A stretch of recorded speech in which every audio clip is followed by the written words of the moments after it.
Hello, and thank you for joining us. I'm Hermione Hudson, PwC's UK's Head of Audit, and I'm delighted to be hosting this morning's LinkedIn Live. Before we get into it, a little bit of housekeeping. If you'd like to turn on captions, then go to the three dots at the top right-hand side of your live screen, and they'll appear automatically for you. So let's get started. This is the second of our two LinkedIn audio lives in the lead up to International Women's Day, where we'll be talking about women and green jobs. If you are unable to join us for the first one, you can find the recording on our YouTube page. We discussed how businesses can increase diversity and the benefits that come from it. Today, we're going to the personal level. How do we inspire girls and women to consider careers in net zero transition? Tapping into their sense of purpose and helping women explore careers they may not immediately associate with the transition. Today's live was inspired by research we did following the launch of our Green Jobs Barometer. This barometer measures the relative performance of UK regions and industry sectors and their progress developing green jobs over time. It's an interactive tool, and you can find it on our website if you'd like to have a go and see how well the UK is doing and which regions require intervention and support. Following the launch of the barometer, our Women in Work report found that women need targeted help to make sure they're not left behind. The next decade of women in work will be shaped by the transition of the global economies to net zero, the corresponding green jobs that are created, and the demand for the associated skills. So I'm really looking forward to today's conversation. First of all, let me introduce our guests, and they'll talk a little bit about who they are and what they do. So first of all, we've got Annie Heaton, that works internationally to drive sustainability across the steel industry.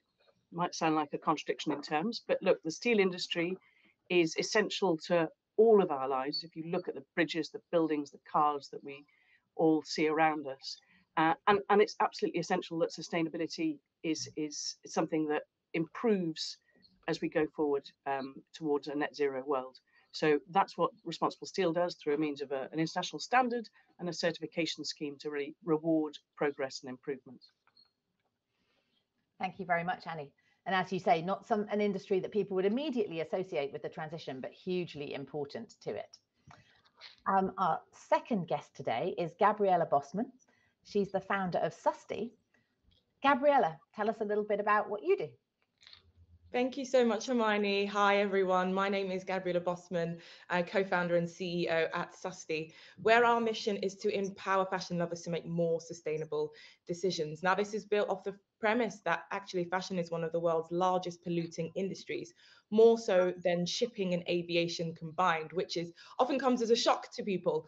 And we all wear clothes, and we all decide what we wear every single day. So the decisions that we make around what we wear can have a huge impact on people and planet. And so we are building technology to support people to make more sustainable decisions by providing them with transparency, incentive and ease to be able to do so when they're shopping for fashion online.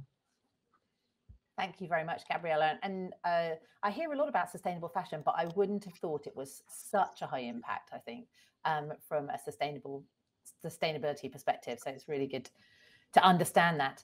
And then our third and final guest today is Sheridan Ash, founder and co-CEO of Tech She Can. Sheridan, tell us a little bit about your world. Thank you. Good morning, everyone. So Tech She Can is a tech education and careers charity, and we provide initiatives and pathways into tech subjects and careers across the whole of girls' and women's lives.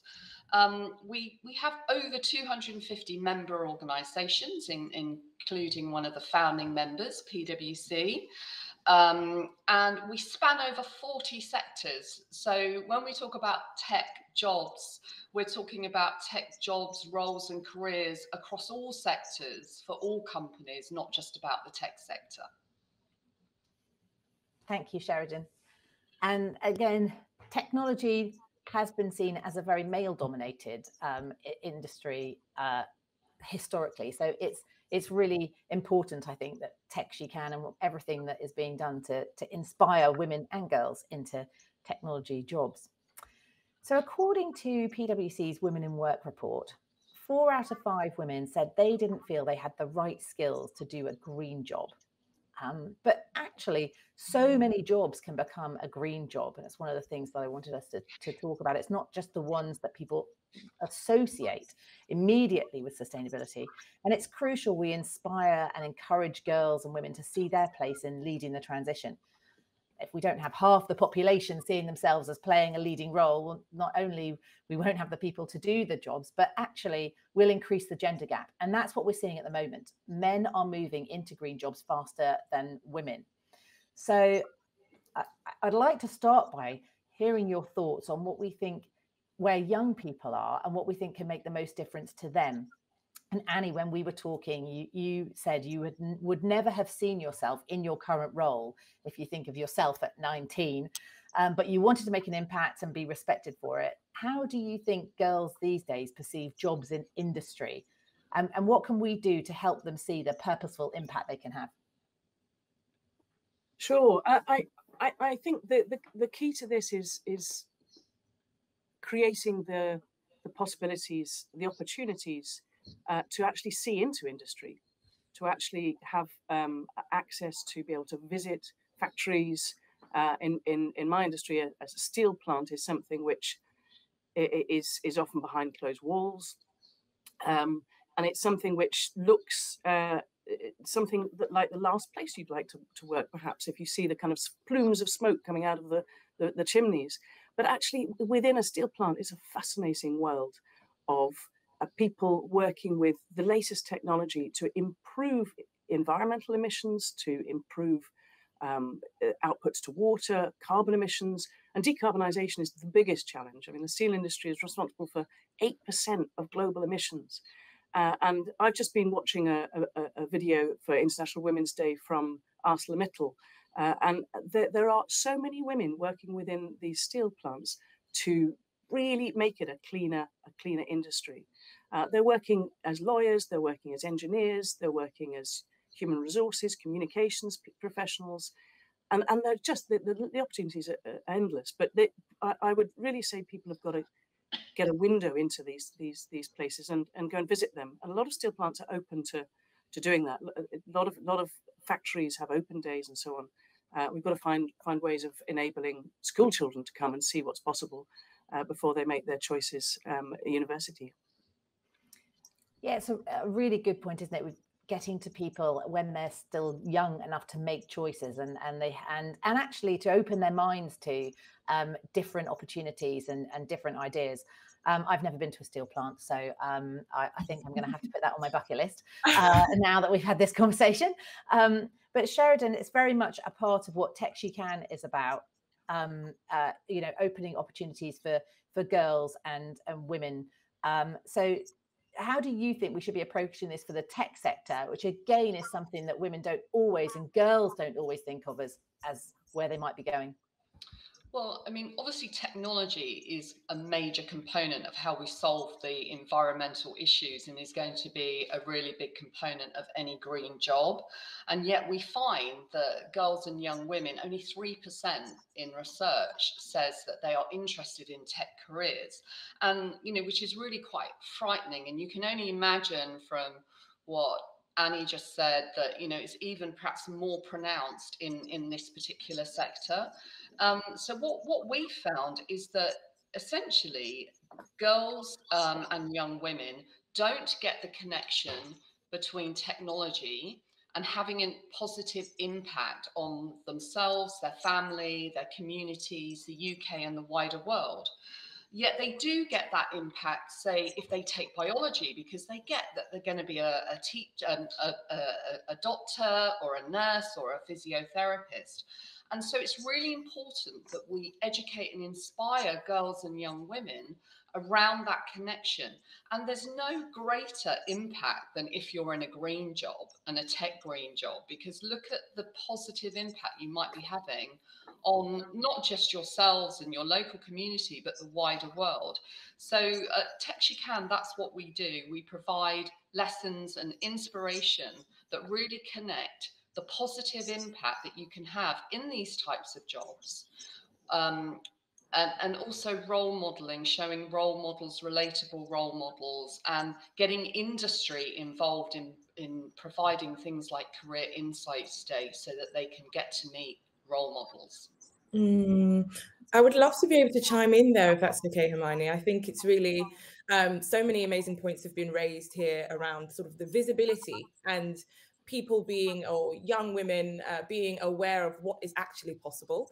There's a sort of an adage that says that if you can't sort of see it, you can't achieve it in a way. And so having access to people that can inspire, that can encourage, and can show that, hey, this is actually possible, and that these opportunities do exist is so important. And I think a lot of the time, and I don't want to make any sort of poor assumptions, but actually your report speaks to this, that many women sort of disqualify themselves before the opportunity is actually arisen for them to be qualified or otherwise. And there's lots of stats that go around speaking to how women disqualify themselves if they feel like they don't meet the requirements of a role, whereas a man will only see themselves sort of hitting a couple of points and still sort of take the plunge. And I think it's really exciting to see all of the opportunities that are emerging, both within the green and the tech space, and how actually they do require a diversity of thought, a diversity of experiences in order for these solutions to actually materialize. We do see a lot of women having impact focus in its sort of broad sense, but perhaps not seeing themselves in the green space, potentially because it's very sort of technically driven, etc. But there are a variety of roles that can exist within this space that we can sort of take advantage of. And I can speak to my own experience in building Susty, in that there was, if you had asked me even 2 years ago if I would be in a role where my focus is primarily on ensuring that people have better outcomes from a sustainability perspective and for our planet, I probably would have laughed and said, oh no, that's probably not what's best suited for me. But actually, in the diversity of experiences that I've brought to it, there has been so many opportunities to be an alternative voice. And so I would love to be able to sort of be part of that sort of encouragement for people and for women to see themselves in the arenas, in the spaces that are not necessarily the norm in a way. Yeah, and that's it's a great to hear your story, because you don't have a traditional technology background, and yet you've launched a digital business in sustainable fashion. It's amazing. What empowered you? What allowed you to kind of have the confidence to to put yourself out there and to go that bit further, so that other people can think about what might allow them to do the same? I think there's many dimensions to it, and I'm really glad you've asked this question. I think one is sort of combating the imposter syndrome, like assuming that, hey, I'm not meant to be in this space. Well, actually, if there's a table and I've been offered a chair, how about I sit in it, kind of thing. And there's been a lot of conversations around sort of taking seats at tables. And I also think it's recognizing the strengths that I do have and how they can sit within the industry. So, for example, the experience that I've had with operations and project management in sort of major projects and programs. Okay, how are they transferable to this space? But then it was also, I guess, a curiosity that meant that I sort of put myself out there and spoke to lots of people. And that's why the initiative that Sheridan has around Tech She Can, and what also the work that Annie is doing in Responsible Steel to sort of make it more visible to people really had an impact on me, and that I got to speak to people. I just said, oh, okay, hey, I'm thinking about this. What's possible? I'm thinking about the potential of building. What have you done? What's your journey been? And that was very much empowering for me to say, okay, if she did it, or if they did it, yeah. And Annie, you talked about how many women there are in industry and in the industry you're in.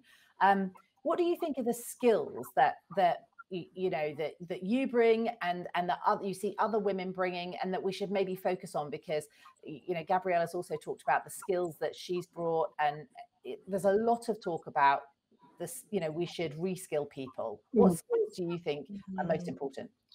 Look, you can bring any skill into industry, and all skills are needed. But I think there's two things. One is a determination a determination to see things through, because if you're passionate about something and you've got a sense of purpose and you want to make an impact, as you said, Gabriella, then you can do it wherever you are. And that's been my experience of my career. You know, I started off working in NGOs because I thought that's where I was going to make an impact.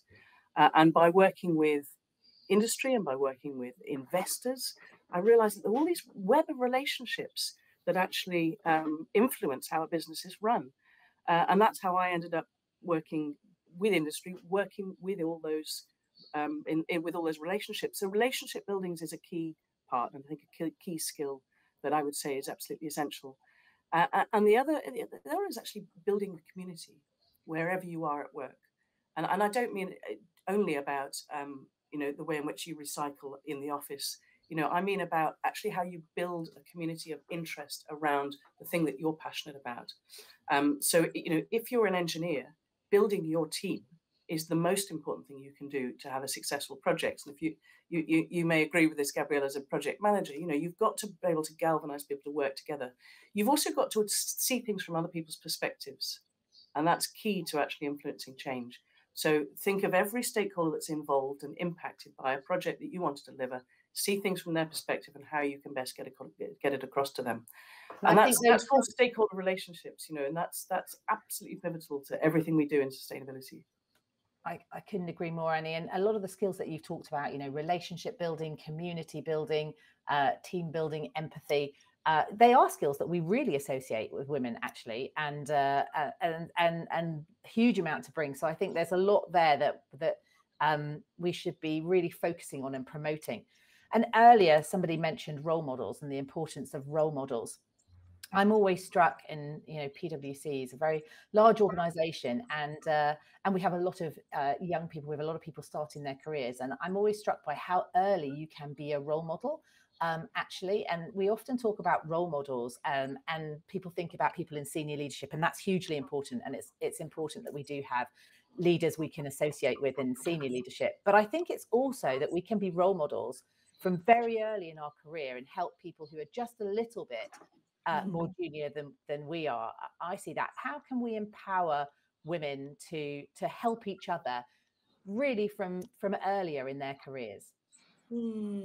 That's such a good question, and I'd love to be able to speak to this, because I think we're in advance of this conversation, we've spoken at length about this, actually, around sort of mutual mentorship, and seeing, I think maybe it's a millennial thing. I don't want to sort of stick it to a generation, but it's you can often assume that by reaching out that you are somehow sort of an inconvenience, or by connecting with others, do they have time to spend time with me, etc. But there's actually so much power in connecting and reaching out, because most people are more than happy to share their story and to share their battle scars and encourage, etc. But then also recognizing the position that you have as a potential mentee, and that the value that you can add to people that are senior in an organization. For example, it's not the relationship is not one way. It can very much be symbiotic, and the insights that you are able to bring from your experiences, be that within an organization or even outside of that, are quite powerful. So I think there's something around sort of changing the mindset as to assuming that, oh, I'm only taking in this relationship, the dynamic is one way, when actually there's so much value that can be added, however much or little experience that you have in the context that you're in.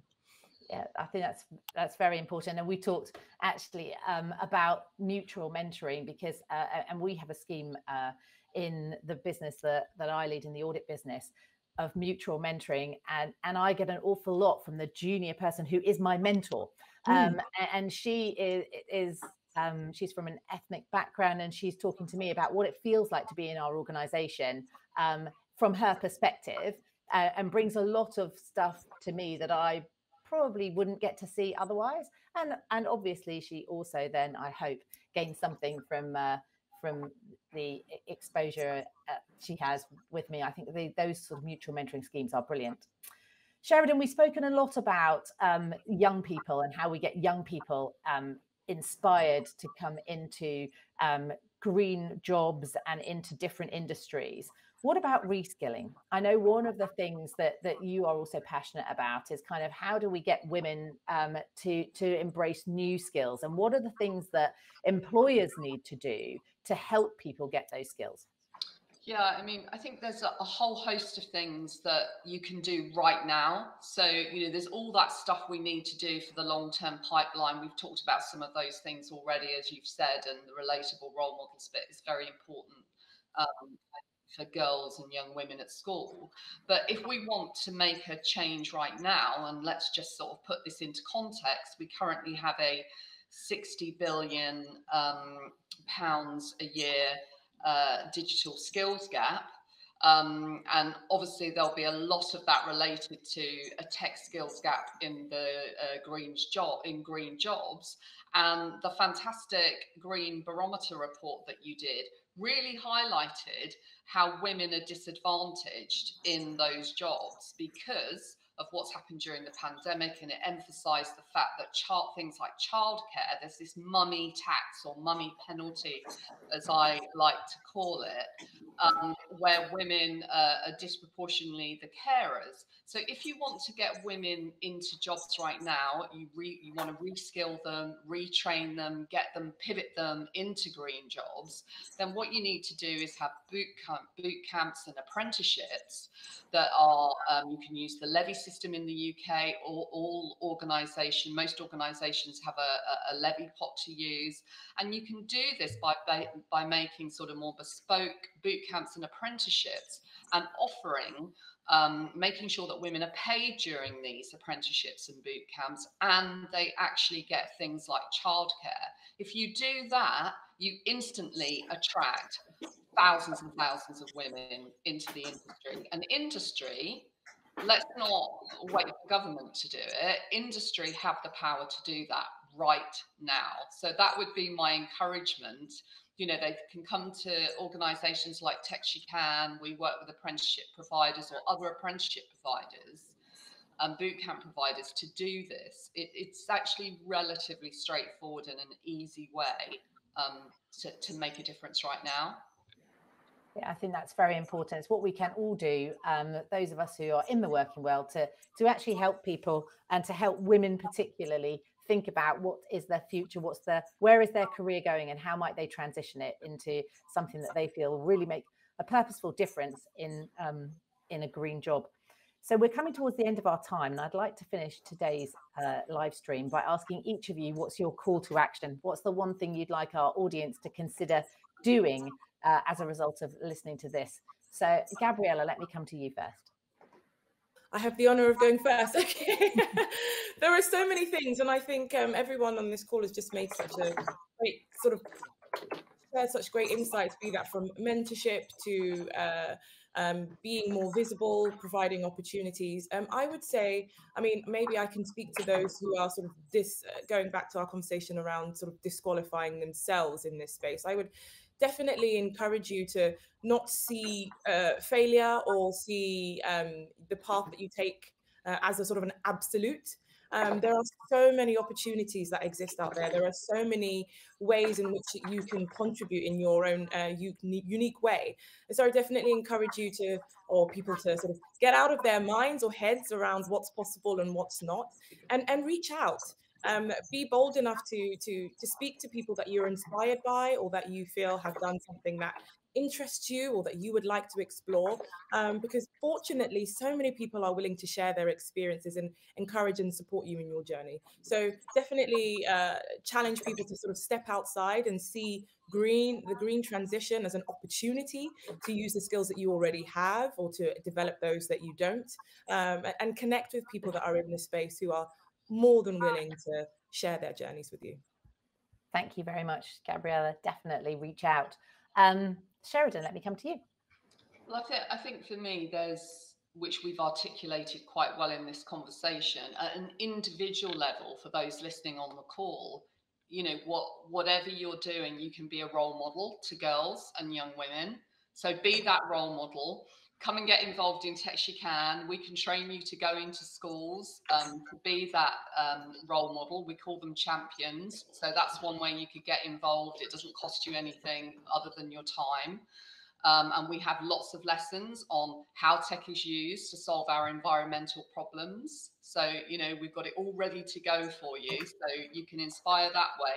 From an organisational perspective, I'd encourage organisations to look at also getting involved with us on sort of mass school programmes. We can get children into your organisations to show them your role models so they can see how green job careers that you have. And also from an organisational perspective, please do look at how and best practice around getting women already in the workforce, or, you know, maybe they're not working at the moment because they've been on maternity leave or they've out of the workforce for whatever reason. But look at women right now to see how you can fill some of those skills gaps and to increase the skills that you need right now through apprenticeships and boot camps.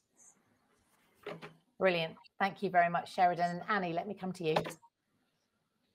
Thanks, Hermione.